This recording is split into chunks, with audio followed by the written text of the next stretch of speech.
ঢাকা বিশ্ববিদ্যালয় সিরাত মাহফিল 2024 বাস্তবায়ন কমিটির প্রতি যারা আমাকে এখানে দাঁড়াবার সুযোগ করে দিয়েছেন, বিশেষভাবে অন্তঃস্থল থেকে কৃতজ্ঞতা জানাচ্ছি ঢাকা বিশ্ববিদ্যালয় কর্তৃপক্ষকে এই চমৎকার আয়োজনটি করবার অনুমতি প্রদান করবার জন্য এবং সার্বিক সর্বাত্মক সহযোগিতা করবার জন্য। আমি কোনো ভূমিকা ছাড়াই আমার মূল বক্তব্যে প্রবেশ করতে চাই। আজ 2024-এর যেই সময়টাতে আমরা দাঁড়িয়ে কথা বলছি, আজকের পৃথিবীতে দুর্বলদের পক্ষে কথা বলাটা ফ্যাশনে পরিণত হয়েছে। আপনারা জানেন, দুর্বল মানুষদেরকে নিয়ে কেউ কাজ করলে সমাজে তাকে হিরো মনে করা হয়। আজকের সমাজে দুর্বলদের নিয়ে কাজ করলে তাদেরকে নিয়ে মানুষ অনেক গর্ব করে। এটা গর্বের একটা ব্যাপার যে কেউ দুর্বলদেরকে নিয়ে কাজ করছে। আমরা সুন্নাহ ফাউন্ডেশন থেকে অসহায় দুস্থদের জন্য কাজ করছি। আপনারা অনেকে আমাদেরকে সেজন্য মোবারকবাদ জানাচ্ছেন, শুভেচ্ছা জানাচ্ছেন, আমাদেরকে প্রেরণা দিচ্ছেন। ধন্যবাদ আপনাদের প্রতি। কিন্তু আমি যেটি বলতে চাচ্ছি যে আজ থেকে ঠিক 1500 বছর আগের পৃথিবীতে যদি আমরা ফিরে যাই, তাহলে আমরা লক্ষ্য করলে দেখতে পাবো সেই পৃথিবীতে দুর্বলদের পক্ষে কথা বলাটা ফ্যাশন তো দূরের কথা, সবচেয়ে বড় চ্যালেঞ্জের বিষয় ছিল। আজকের এই অনুকূল পৃথিবীতে দাঁড়িয়ে আপনি দাস-দাসীর অধিকার, আপনি শ্রমিকের অধিকার, আপনি নারীর অধিকার, আপনি অন্য ধর্মাবলম্বী সংখ্যালঘুদের অধিকার নিয়ে কথা বলতে পারেন। এই কথা বলাটা অনেক নিরাপদ, অনেক ফ্লেক্সিবল পরিবেশ আপনি দেখেন।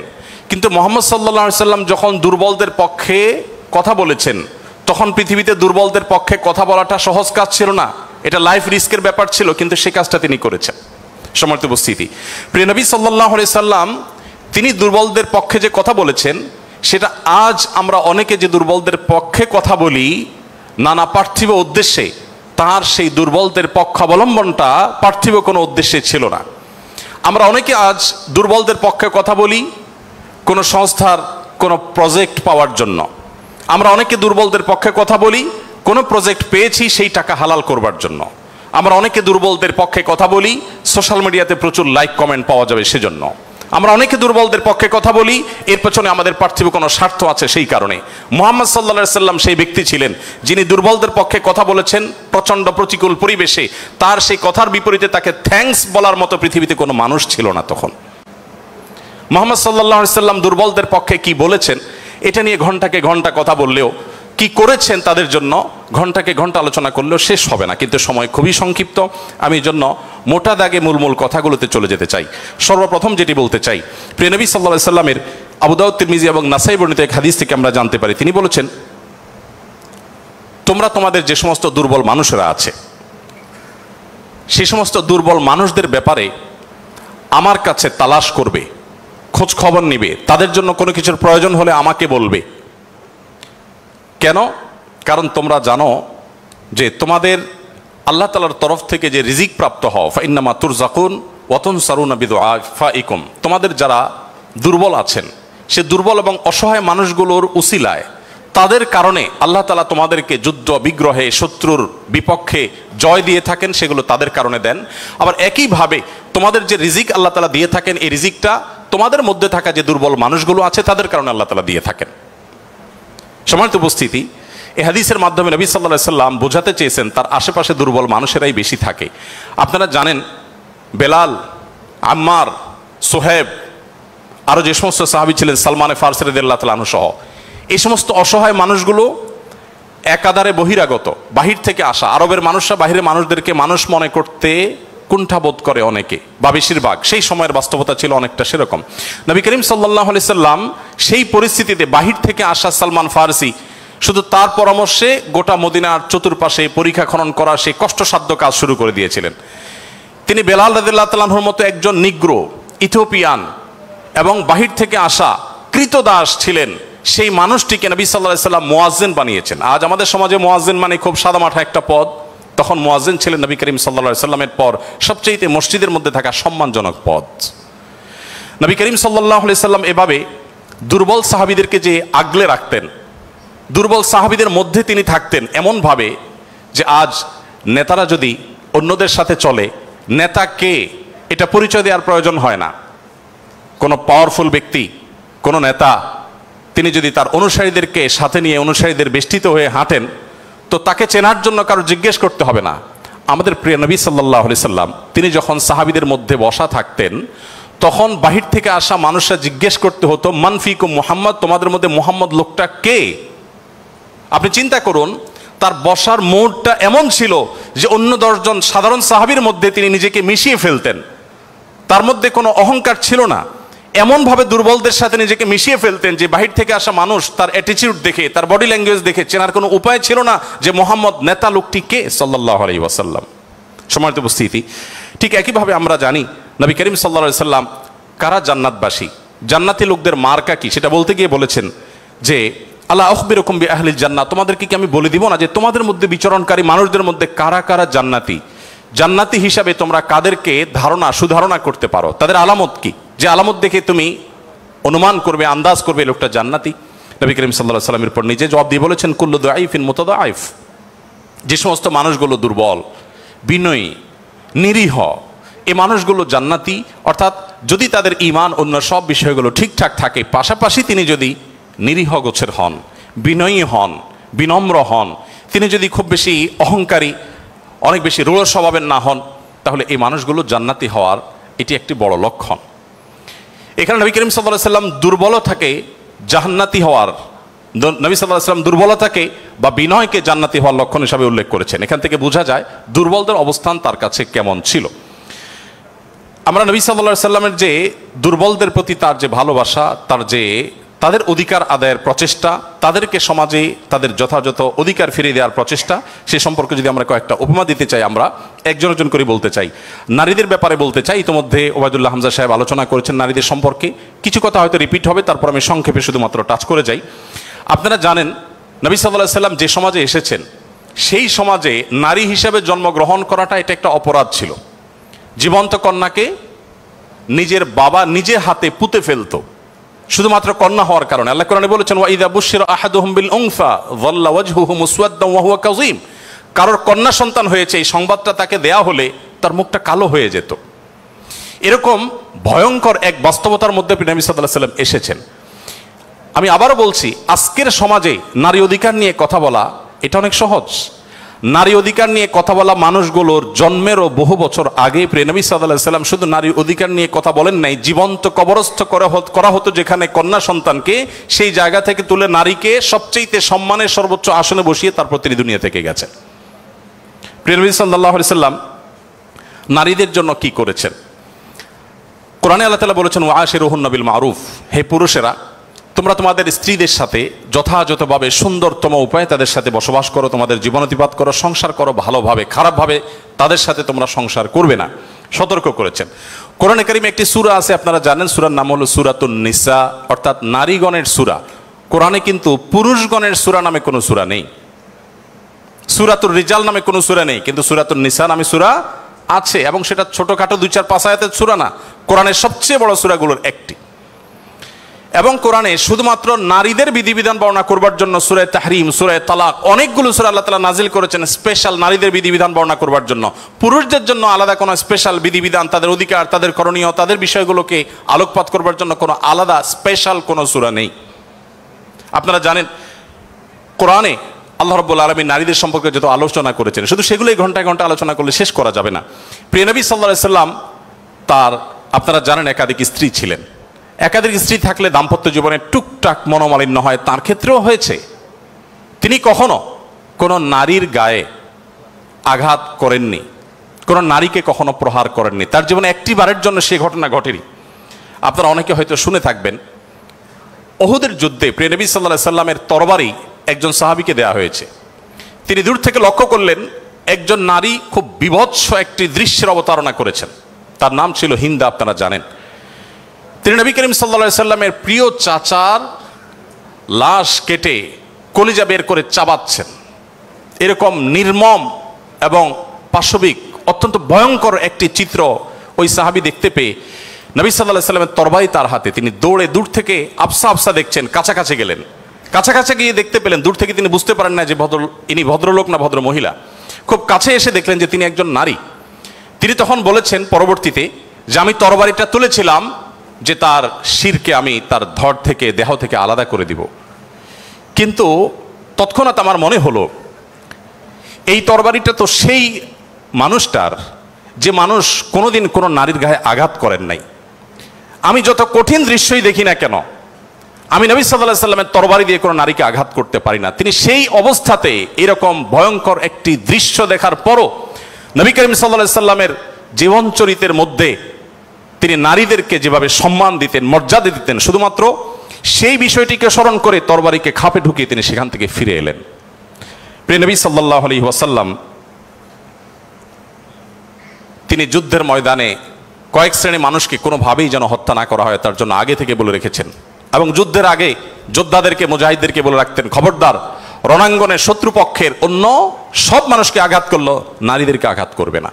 আপনারা এই জন্য সাহাবিদের মধ্যে পুরুষ সাহাবিদের শহীদ হওয়ার অনেক লম্বা ফিরিস্তি বা লিস্ট আপনারা দেখতে পান, মহিলা সাহাবিদের লিস্ট খুব বেশি একটা দেখা যায় না। যদিও পুরুষদের আল্লাহর জন্য জীবন উৎসর্গ করার এই পথের সর্বপ্রথম পথ নির্দেশ করেছেন যিনি, অবাক করা বিষয় হলো তিনি একজন নারী, সুমাইয়া রাদিয়াল্লাহু তাআলা আনহা। প্রিয় ভাইরা আমার, নবী করিম সাল্লাল্লাহু আলাইহি সাল্লাম তার জীবনের একেবারে শেষের দিকের বক্তব্যগুলোর, ভাষণগুলোর একটি ছিল ইস্তাউসু বিন-নিসাই খায়রা, তোমরা নারীদের ব্যাপারে আমার কাছ থেকে ভালো ওসিয়ত গ্রহণ করো। অর্থাৎ আমি তোমাদেরকে ওসিয়ত করছি, আমি জীবনের শেষ মুহূর্তে, অন্তিম মুহূর্তে তোমাদেরকে উপদেশ দিচ্ছি, নারীদের বেলায়, মহিলাদের ব্যাপারে তোমরা ভালো আচরণ করবে, এটি আমার কাছ থেকে শুনে রাখো। নবী করিম সাল্লাল্লাহু আলাইহি ওয়াসাল্লাম তিনি তিনটি জিনিসকে খুব বেশি ভালোবাসতেন, তিনটি জিনিস তার কাছে খুব বেশি প্রিয় ছিল। আপনারা অনেকে হাদিসটি জানেন। তার একটি ছিল সুগন্ধি, তিনি পারফিউম, আতর খুব পছন্দ করতেন। আরেকটি ছিল সালাত, নামাজ, এটি তার চক্ষু শীতলতার কারণ ছিল, তার অনেক ভালো লাগতো নামাজ আদায় করতে। আরেকটি ছিল নারী। এখানে নারী প্রিয়র অর্থ হলো বাবা এবং মায়ের মধ্যে নবী সাল্লাল্লাহু আলাইহি সাল্লাম বাবার চাইতে মাকে বেশি প্রায়োরিটি দিতেন। সন্তানের মধ্যে ছেলে এবং মেয়ের মধ্যে মেয়েকে বেশি ভালোবাসতেন, এত বেশি ভালোবাসতেন যে প্রিয় নবী সাল্লাল্লাহু আলাইহি সাল্লামকে আল্লাহ তাআলা ছেলে সন্তান দিয়েছেন, তাদের সবাইকে শৈশবে মৃত্যু দিয়েছেন, তার একমাত্র 4টি কন্যা সন্তানকে বাঁচিয়ে রেখেছেন। দিন শেষে তিনি কন্যাদের বাবা হয়ে বেঁচেছিলেন, ছেলেদের বাবা হয়ে বেঁচে ছিলেন না। ঠিক একইভাবে প্রিয় নবী সাল্লাল্লাহু আলাইহি সাল্লামের আরেকটা হাদিস সহিহ মুসলিমে বর্ণিত হয়েছে, আমরা জানি নবী সাল্লাল্লাহু আলাইহি সাল্লাম বলেছেন, কেউ যদি তার 2টি কন্যা সন্তানকে প্রাপ্তবয়স্ক হওয়া পর্যন্ত সুন্দর আচরণ করে, যথাযথভাবে লালন পালন করে, কোনো প্রকার বৈষম্য না করে, অবিচার না করে, তাদের প্রতি সদাচরণ করে, তো কিয়ামতের ময়দানে নবী সাল্লাল্লাহু আলাইহি সাল্লাম বলেছেন সেই লোক শুধু জান্নাতে যাবে না, কিয়ামতের দিন আল্লাহ নবী সাল্লাল্লাহু আলাইহি সাল্লাম বলেছেন আনা ওয়া হুয়া কাহাতাইন, সে এই 2টি আঙ্গুল যেরকম পাশাপাশি অবস্থান করছে জান্নাতে আমার ঠিক কাছাকাছি এইভাবে অবস্থান করবে 2টি কন্যা সন্তানকে যথাযথভাবে পালন করবার কারণে।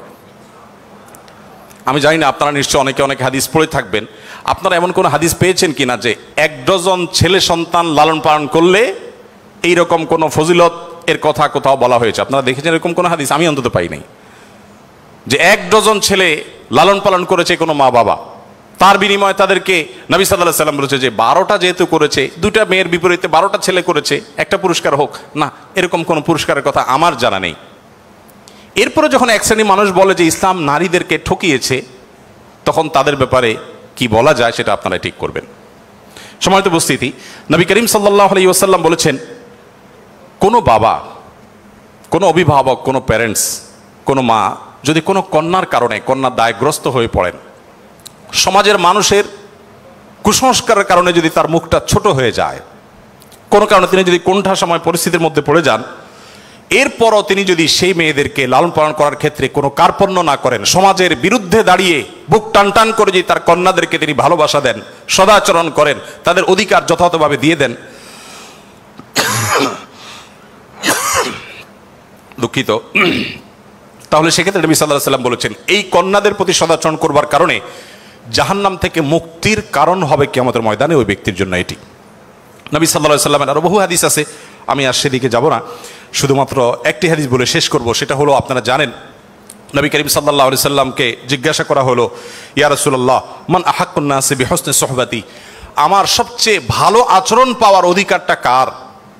নবীজি সাল্লাল্লাহু আলাইহি সাল্লাম বলেছেন উম্মাক, তুমি সবচেয়ে ভালো আচরণ করবে তোমার মায়ের।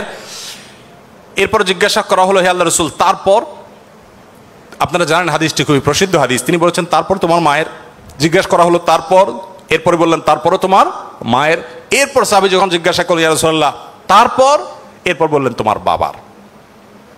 আপনারা অনেকে শুনেছেন ডক্টর জাকির নায়েক, তিনি এই হাদিস প্রসঙ্গে বলেছেন আল্লাহ নবী সাল্লাল্লাহু আলাইহি সাল্লাম গোল্ড মেডেলটাও দিলেন মাকে, তারপর সিলভার মেডেলটাও দিলেন মাকে, ব্রোঞ্জটাও দিলেন মাকে, বাবাকে দিলেন একটা সান্ত্বনা পুরস্কার।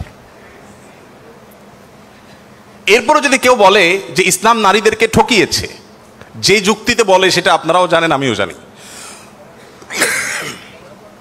বলা হয় বাবার সম্পদে ছেলে যদি 2 টাকা পায়, মেয়ে 1 টাকা পায়, এখানে মেয়ের প্রতি অবিচার করা হয়েছে। আপনারা জানেন এর মতো হাস্যকর একটা দাবি আরেকটি হতে পারে না। কারণ ছেলে বেচারা, এতক্ষণ শুধু মেয়েদের কথা বলছি, আসলে একটু ছেলেদেরকে আমরা দুর্বল হিসেবে দেখি। ছেলে বেচারা প্রাপ্তবয়স্ক হওয়ার পর বাবা মা তার ভরণ পোষণ দিতে বাধ্য নন। যদি বাবা মা বলেন যে তুমি প্রাপ্তবয়স্ক হয়ে গেছো, তোমার চাল ডাল তুমি জোগাড় করো, বাবা মা সেটা বলতে পারেন, সে রাইট তাদের আছে। বিয়ে এখনো বেচারা করে নাই, মাত্র প্রাপ্তবয়স্ক হয়েছে। এরপর প্রাপ্তবয়স্ক হওয়ার পর যখন বিয়ে শাদী চিন্তা করে, বাপ মা এটা বলতেই পারেন যে বাবা তোমার বিয়ে শাদীর টাকা তুমি জোগাড় করো, আমি তোমার বইয়ের গহনা কিনে দিব, মোহর জোগাড় করব, তোমার খরচ খরচা দিব। এটা বাবা মা করতে বাধ্য নন শরীয়তের দৃষ্টিকোণ থেকে, ছেলেরটা ছেলেকেই জোগাড় করতে হবে। আপনাদের অনেকগুলো প্রশ্ন আমার কাছে আসছে, এর মধ্যে সবচেয়ে কমন যে প্রশ্ন বারবার এসেছে সেটা হলো যুবকদের প্রশ্ন, বাবা মা বিয়ে দিতে চায় না, আমরা কি করব? আমি সে প্রশ্ন উত্তরে যেতে পারবো কিনা জানি না, তবে তরুণদের আহাজারে আমাকে খুব কষ্ট দেয়। কারণ আমি খুব বেশি বয়সে বিয়ে করিনি, আমি এখন নানা হয়েছি, আপনারা অনেকে জানেন। আমার এই বয়সে আমি নানা হয়েছি, এটা অনেকে শুনলে আসমান থেকে নাজিল হওয়ার উপক্রম হয় যে কিভাবে সম্ভব।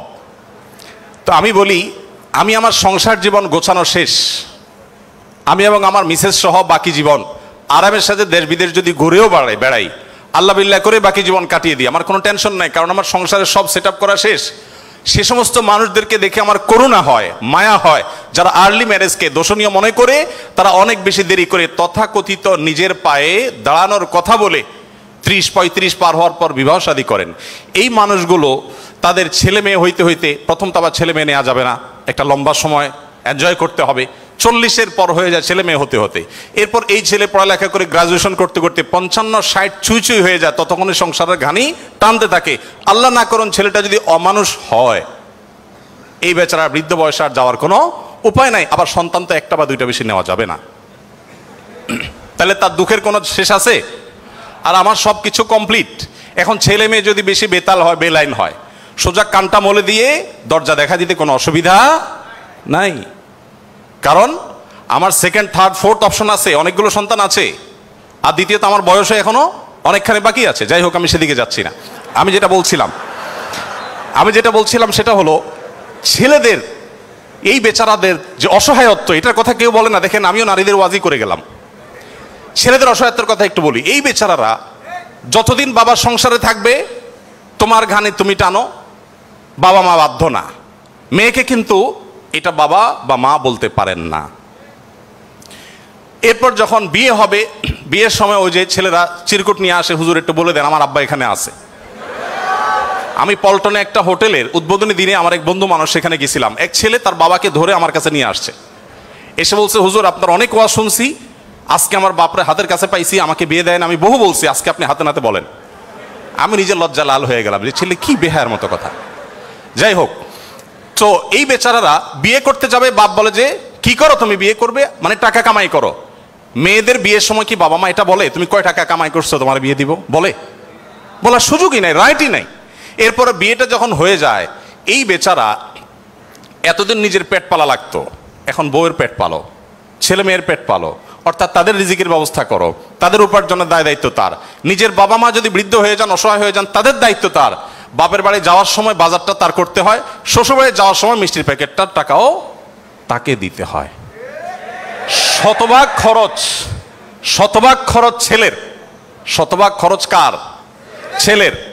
আর বাপের সম্পদে পাবে হলো 2 টাকা, 2 আনা, আর মেয়ে পাবে 1 টাকা। তার অন্যের খরচ তো দূরের কথা, নিজের খরচই তার উপরে বর্তায় না। ইসলাম কি তাকে কম দিয়েছে না বেশি দিয়েছে? একজনকে 2 টাকা দিয়ে বাজারে পাঠিয়ে বিরাট বড় ফর্দ দেখাই দিয়েছেন, এতগুলো সব তোমাকে আনতে হবে। আরেকজনকে 1 টাকা দিয়ে বললেন যে তুমি শুধুমাত্র এই টাকা দিয়া যা খুশি তা করতে পারো। তাহলে এই 1 টাকা যাকে দেওয়া হয়েছে তার অধিকার কি কম দেওয়া হয়েছে না বেশি দেওয়া হয়েছে? আল্লাহর সাথে পাল্লা দিলে গোল্লা যাওয়া ছাড়া কোনো উপায় থাকে না।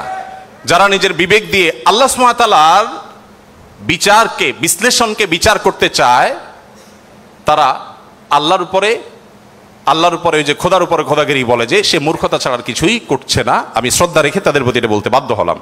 যাই হোক, আমি যেটা বলছিলাম যে নবী সাল্লাল্লাহু আলাইহি ওয়াসাল্লাম মেয়েদের সম্পর্কে এত কথা বলেছেন। দেখুন যে মা হিসাবে মেয়েদের মর্যাদা এত বেশি।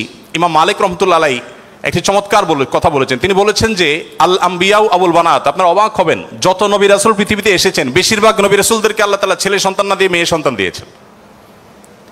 যাই হোক, মেয়েদের ব্যাপারে কথা বেশি হয়ে যাচ্ছে, এক পেশে হয়ে যাচ্ছে, আমরা একটু অন্য কোন অপশনে চলে যাই। এরপরে যেটি বলতে চাই তা হলো বিধবা এবং ইয়েতিমদের ব্যাপারে। দেখুন, ইয়েতিম বিধবার ব্যাপারে নবী করিম সাল্লাল্লাহু আলাইহি ওয়াসাল্লাম বলেছেন, বুখারীতে হাদিসটি বর্ণিত হয়েছে, আস-সাইলাল আরমালাতি ওয়াল মাসাকি কাল মুজাহিদি ফি সাবিলিল্লাহ আও কাল্লাযী ইয়াকুমুল লাইলা ওয়া ইয়াসুমুন নাহার।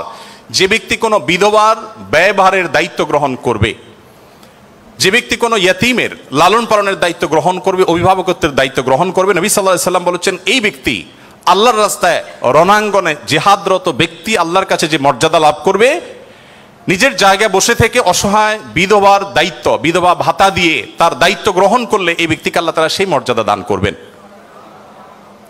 আপনি এরকম কোনো হাদিস দেখাতে পারবেন না যে একটা লোক বেচারার বউ মরে গেছে, মন মরা থাকে, যদি কোনো ভদ্র মহিলা তার আশ্রয় দেওয়ার জন্য তিনি অনুপযুক্ত হওয়া সত্ত্বেও নিজেকে পেশ করেন, উপস্থাপন করেন আর তার আশ্রয় হয়ে যান, তাহলে নবী সাল্লাল্লাহু আলাইহি ওয়াসাল্লাম বলেছেন তার এই পুরস্কার আছে। নিশ্চয়ই ভালো কাজের সওয়াব আছে, কিন্তু আলাদা পার্টিকুলার কোনো সওয়াবের কথা নবী সাল্লাল্লাহু আলাইহি ওয়াসাল্লাম বলেন নাই। কিন্তু একজন বিধবার ব্যাপারে কিন্তু সেই কথা বলা হয়েছে।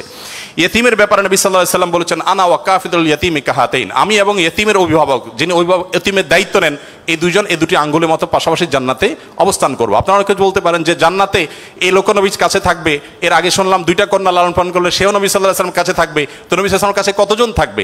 আসলে দুনিয়াতে আমরা একজনের সাথে আরেকজন হাঁটতে পারি, আখিরাতকে আমরা দুনিয়ার মতো কম্পেয়ার করি বা বিবেচনা করি, আখিরাতের বিষয়টা সম্পূর্ণ ভিন্ন। নবী সাল্লাল্লাহু আলাইহি ওয়াসাল্লামের জান্নাত এটা তো দুনিয়ার কোনো প্রাসাদের মতো হবে না, বিশাল বড় জগৎ নিয়ে হবে। সবচেয়ে ছোট জান্নাতে যে গোটা পৃথিবীর সমান 10 পৃথিবীর সমপরিমাণ জান্নাত তিনি পাবেন। মহাশূন্য সম্পর্কে আমরা ধারণা পাওয়ার পর আমাদের কাছে এটা খুব সহজ মনে হয় যে পৃথিবীর অন্যান্য পৃথিবীর বাইরে যে আল্লাহ তাআলার মহা সৃষ্টি আছে সেগুলোর তুলনায় পৃথিবী খুব ক্ষুদ্র। যখন পৃথিবীতে এগুলো আবিষ্কার হয় নাই, আপনি চিন্তা করুন তখনকার মুসলমানদের জন্য ঈমান আনা কতটা কঠিন ছিল, যে কিভাবে এত বড় জান্নাত দিবেন আল্লাহ তাআলা, কোথায় এত জায়গা। কিন্তু আজ আমরা সেটা আবিষ্কার করেছি, আমরা জানি কিয়ামত পর্যন্ত আবিষ্কার হতে থাকবে। কোরআন এবং সুন্নাহর অনেক কিছু এখনো আমাদের বুঝে আসছে না, কিন্তু এক সময় হয়তো বুঝে আসবে। তো যাই হোক, নবী করিম সাল্লাল্লাহু আলাইহি ওয়াসাল্লাম ইয়েতিমের ব্যাপারে এই সুসংবাদ আমাদেরকে দিয়েছেন। এবং নবী সাল্লাল্লাহু আলাইহি ওয়াসাল্লাম আরেকটা হাদিস বলে আমি শেষ করব। তিনি বলেছেন, যে ব্যক্তি তার পরিবারের মধ্যে কোনো ইয়েতিমকে সংযুক্ত করেন, এই জায়গা আমি একটু থামবো। ইয়েতিমকে সংযুক্ত করার মানেটা কি? আমাদের দেশে ইয়েতিম বা গরিবের বাচ্চাকে লালন পালন অনেকেই করেন, কিন্তু সেটা নিজের ধান্দায় করেন, গরিবের প্রয়োজনে না। কিভাবে সেটা? কারোর সন্তান হচ্ছে না, তখন তিনি একটু বাবা ডাক শুনতে চান, মা ডাক শুনতে চান, তো এই জায়গা থেকে তিনি একটা বাচ্চাকে নিয়ে আসেন, অসহায় মানুষের, কারোর কোনো বাচ্চার বাবা মারা গেছেন, বাবা মারা গেছেন, মা মারা গেছেন, তাকে নিয়ে আসেন, সেই বাচ্চাটাকে এনে লালন পালন করেন এবং মনে করেন আমি অনেক সওয়াবের কাজ করছি। আপনি অবশ্যই সওয়াবের কাজ করছেন না যদি আপনার উদ্দেশ্য হয় আপনার যে মা ডাক শোনা, বাবা ডাক শোনা সেটা, আর যদি আপনার উদ্দেশ্য হয় যে না আমি তাকে লালন পালন করতে চাই, সে তার মায়ের কাছেই থাকুক, আমি তার ভরণ পোষণ দিব, তার পড়াশোনার খরচ চালাবো, তার অভিভাবকত্ব করব, তাকে আশ্রয় দিব, তাহলে আপনি এই হাদিসের সুসংবাদ পাবেন ইনশাআল্লাহ তাআলা। আপনি যদি নিজে পার্থিব কোনো স্বার্থে তাকে লালন পালন করেন তাহলে এই হাদিসের মর্যাদা আপনি লাভ করবেন না। নবী করিম সাল্লাল্লাহু আলাইহি ওয়াসাল্লাম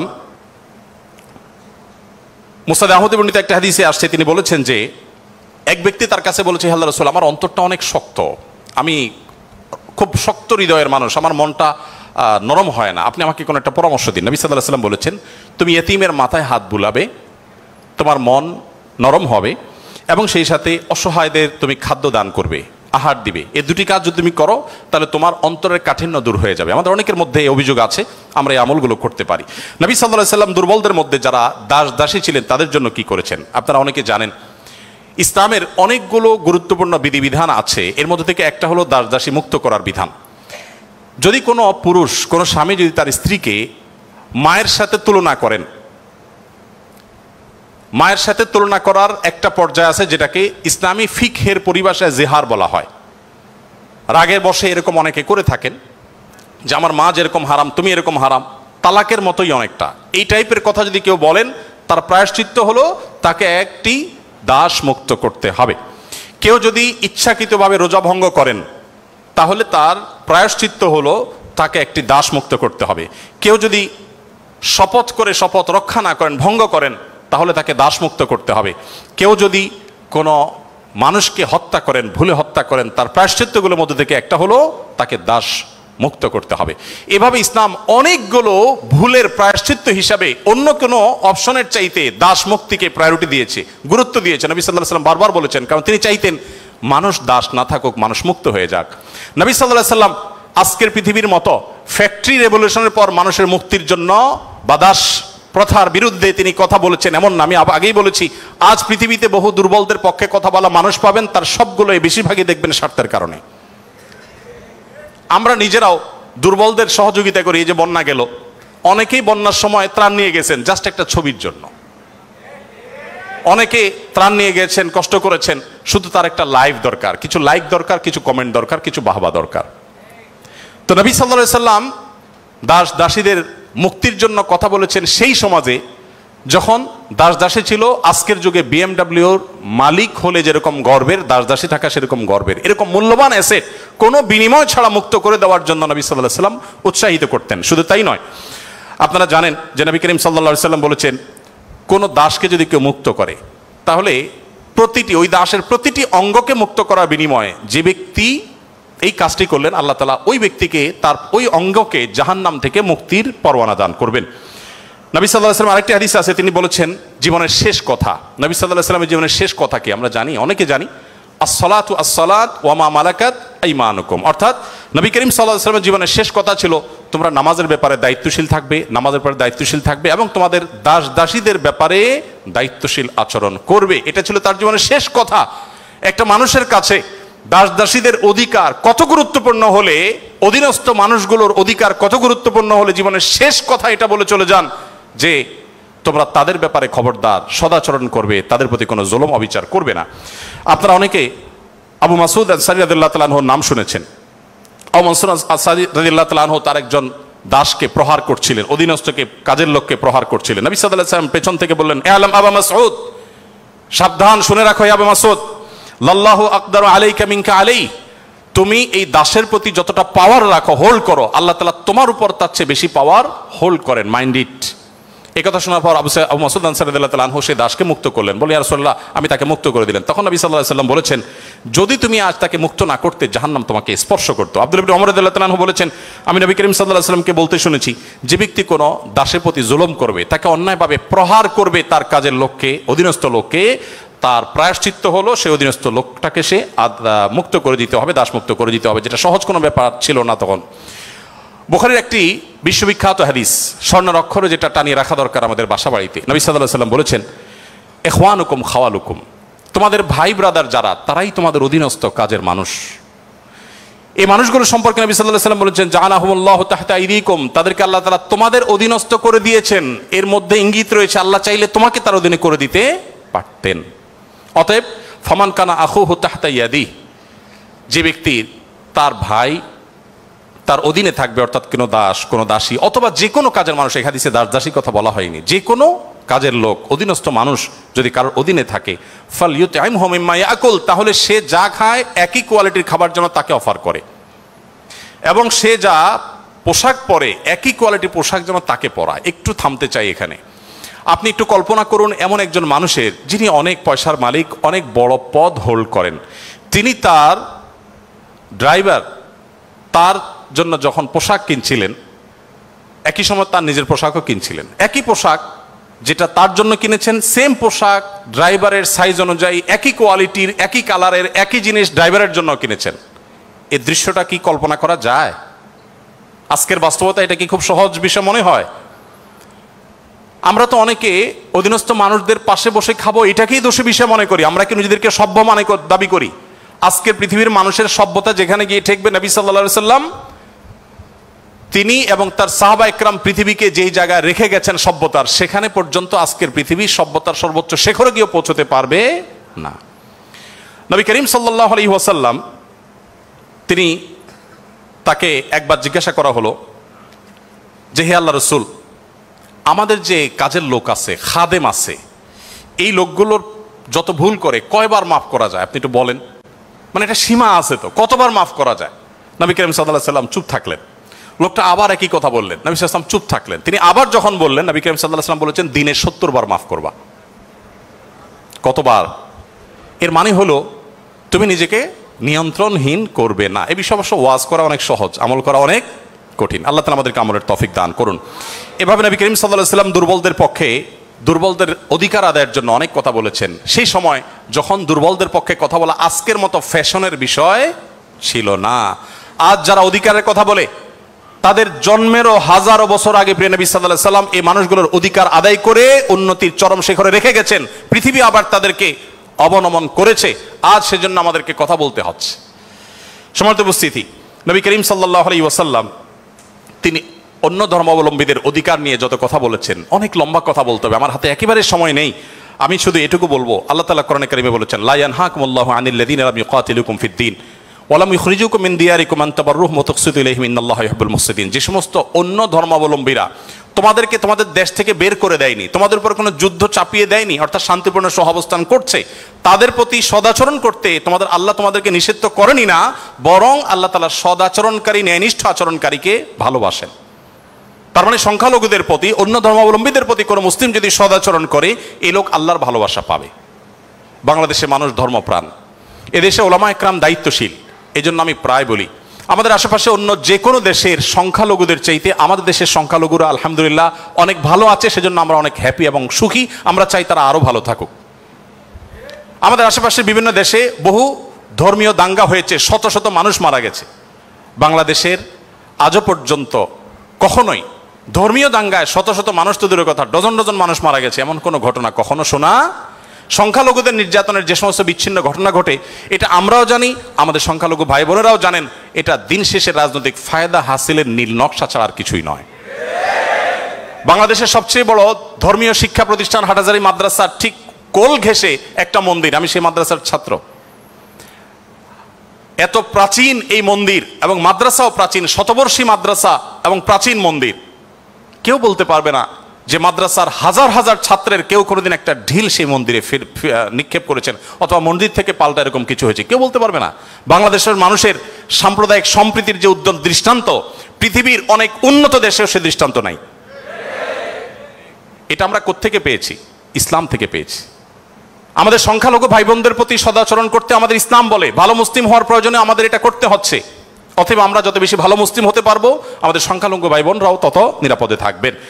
নবী সাল্লাল্লাহু আলাইহি ওয়াসাল্লাম বলেছেন, যেই ব্যক্তি কোনো অমুসলিম, যিনি মুসলিম ভূখণ্ডে বসবাস করার পারমিশন নিয়ে আসছেন, ধরুন বাইরে থেকে ভিসা নিয়ে এসছেন, অনুমোদিত তার বসবাসটা, এরকম কোনো অন্য ধর্মাবলম্বীকে যদি কোনো মুসলমান হত্যা করে, এই মুসলমান এই হত্যার কারণে জান্নাত তো দূরের কথা, জান্নাতের ঘ্রাণও সে পাবে না। মানুষটা কিন্তু অন্য ধর্মাবলম্বী। নবী সাল্লাল্লাহু আলাইহি ওয়াসাল্লাম একটা ইহুদির লাশ নিয়ে যাওয়া হচ্ছিল, তিনি সম্মান প্রদর্শন করলেন। সাহাবীরা বললেন, ইয়া রাসূলুল্লাহ, ইহুদির লাশ আপনি সম্মান প্রদর্শন করছেন? নবী সাল্লাল্লাহু আলাইহি ওয়াসাল্লাম বলেছেন, আলাইসাত নাফসা, সে কি মানুষ না? লোকটা ইহুদি হতে পারে কিন্তু তিনি মানুষ না। আব্দুল্লাহ ইবনে ওমর রাদিয়াল্লাহু তাআলা বাসায় ছাগল জবে হয়েছে, তিনি বাহির থেকে এসে জিজ্ঞাসা করলেন, আহাদাইতুম লিজারনাল ইয়াহুদি, আমাদের ইহুদি প্রতিবেশী বাসায় গোশত পাঠিয়েছো? বাসার লোকজন বলল না তো। তখন তিনি বললেন, আল্লাহ রাসূল সাল্লাল্লাহু আলাইহি ওয়াসাল্লাম প্রতিবেশীর অধিকার নিয়ে এত কথা বলেছেন যে নিজের সম্পদে তাদের হিস্সা আল্লাহ তাআলা নির্ধারণ করে দেওয়ার উপক্রম হয়েছিল, আর তোমরা কেন প্রতিবেশী বাসায় খাবার পাঠাওনি? আমাদেরকে আরো ডেভেলপ করতে হবে। আমাদের আশেপাশে কোনো হিন্দু বসবাস করেন, আপনার পাশে ফ্ল্যাটে, পাশের বাড়িতে, আপনি কয়দিন তার বাসায় খাবার পাঠিয়েছেন, গিফট পাঠিয়েছেন? অথচ ইসলাম কিন্তু সেই নির্দেশ আমাদেরকে করে। যাই হোক, নবী করিম সাল্লাল্লাহু আলাইহি ওয়াসাল্লাম চতুষ্পদ জন্তু, পশু পাখির প্রতি তার যে দয়া ছিল, তারা দুর্বল, তারা অসহায়, তাদের পক্ষে নবী সাল্লাল্লাহু আলাইহি ওয়াসাল্লামের যে অবস্থান ছিল, একবার আপনারা জানেন বিখ্যাত হাদিস, নবী সাল্লাল্লাহু আলাইহি ওয়াসাল্লাম বলেছেন যে অনেক আগের একটি ঘটনা, এক লোক তিনি যাচ্ছিলেন কোথাও পানি পান করার জন্য, কোন একটা কুয়াতে তিনি নেমেছেন, উঠে দেখতে পেলেন একটি কুকুর পিপাসায় সেরকম অসফস করছে। তখন তিনি তার পোশাক খুলে পানিতে চুবিয়ে, সে পানির চিবিয়ে ওই কুকুরকে খাওয়ালেন। এই হাদিসটি দুই রকম আছে, একজন পুরুষের ক্ষেত্রে আছে, তিনি তার পায়ের মোজা খুলেছেন, একজন নারীর কথা আছে, তিনি তার ওড়না খুলে এই কাজটি করেছেন। ওই নারী ব্যভিচারিণী হওয়া সত্ত্বেও আল্লাহ তাআলা একটি প্রাণীর প্রতি এই ভালোবাসা, এই সম্প্রীতি দেখাবার জন্য তাকে মাফ এবং নাজাত দিয়ে দিয়েছেন। নবী সাল্লাল্লাহু আলাইহি ওয়াসাল্লাম বলেছেন যে এর বিপরীতে একজন নারী, আপনারা সেটাও শুনেছেন অনেকে, যে একটি ইবাদত গুজার একজন নারী একটি বিড়ালকে বেঁধে রেখেছিলেন এবং সে বিড়ালকে বেঁধে রাখতে রাখতে এক পর্যায়ে না খেয়ে বিড়ালটি মারা গেছে, তাকে খাদ্য দেননি। শুধুমাত্র এই কারণে তিনি ইবাদত গুজার হওয়া সত্ত্বেও আল্লাহ তাআলা ওই নারীকে জাহান্নামী হিসেবে ঘোষণা করেছেন, শুধু একটা প্রাণীর জীবনের প্রতি এই হেয়ালিপনা করার জন্য। এখন প্রাণী তো দূরের কথা, মানুষের জীবন আমরা শেষ করে ফেলছি নির্দয়ভাবে। নবী করিম সাল্লাল্লাহু আলাইহি সাল্লামের আরো হাদিস আমরা জানি, একটা পাখির দুটি বাচ্চাকে কেউ একজন ধরে নিয়ে গেলেন। নবী আলাইহিস সালাম যখন দেখলেন এই কাজটি কেউ করেছে, তখন বললেন যে কে কাজটি করেছ?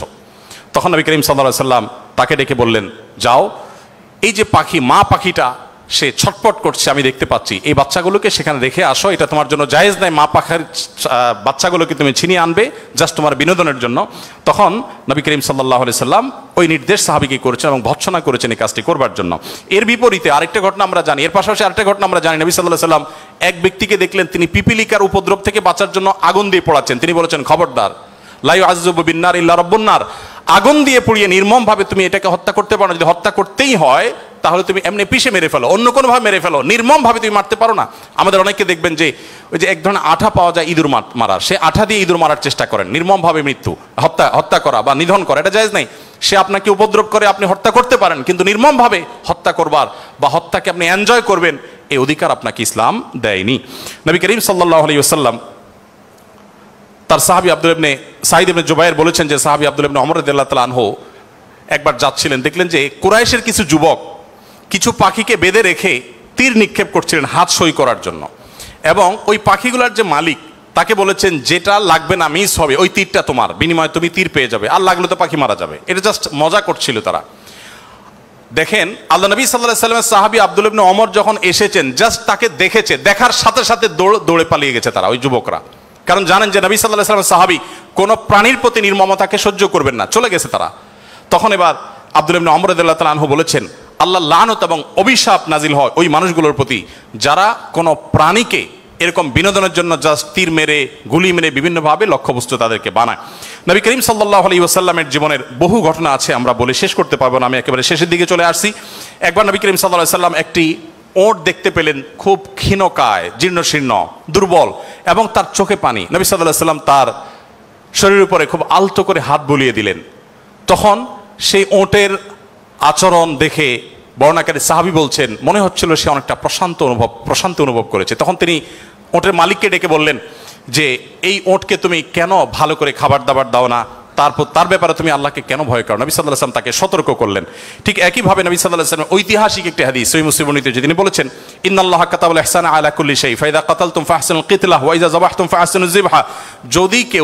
যদি কেউ কোনো প্রাণীকে জবে করতে হয়, জবে করে খেতে হয়, আল্লাহ তার জন্য হালাল করেছেন, সেও যেন নির্মমভাবে জবে না করে। এই জন্য ছুরি যেন ভালো করে ধার দিয়ে নেয়, যাতে করে পশুর প্রতি নির্মমতা করতে করতে ধীরে ধীরে তাকে যেন হত্যা করতে না হয়। এমনকি কোনো মানুষকে যদি মৃত্যুদণ্ড দিতে হয়, তাকেও যেন নির্মমভাবে হত্যা না করা হয়। প্রয়োজনে তাকে যদি মৃত্যুদণ্ড দিতে হয়, এমনকি রণাঙ্গনে যদি শত্রুপক্ষ হয়, নির্মমভাবে তার অঙ্গ প্রত্যঙ্গ কেটে টুকরা টুকরা করবেন, এই নির্মমতা করার অনুমতি ইসলাম আপনাকে দেয়নি। আপনাকে মানুষ হতে বলেছে ইসলাম। নবী সাল্লাল্লাহু আলাইহি ওয়াসাল্লাম এক ব্যক্তিকে দেখলেন যে তিনি তার কোন একটা পশু জবাই করার জন্য শুইয়ে তারপরে সেই পশু ছুরি ধার দিচ্ছেন। একদিক থেকে শুয়েছেন, হয়তো পাও দিয়ে ফাড়া দিয়ে ধরে রেখেছেন, আর অপর দিক থেকে হাত দিয়ে তিনি ছুরি ধার দিচ্ছিলেন। নবী সাল্লাল্লাহু আলাইহি ওয়াসাল্লাম বলেছেন যে আতুরিদু আন তুমিতাহা মাউতা, তুমি কি চাও এই প্রাণীটাকে কয়েকবার হত্যা করতে? কেন তুমি আগে ছুরি ধার দিয়ে আনো নাই?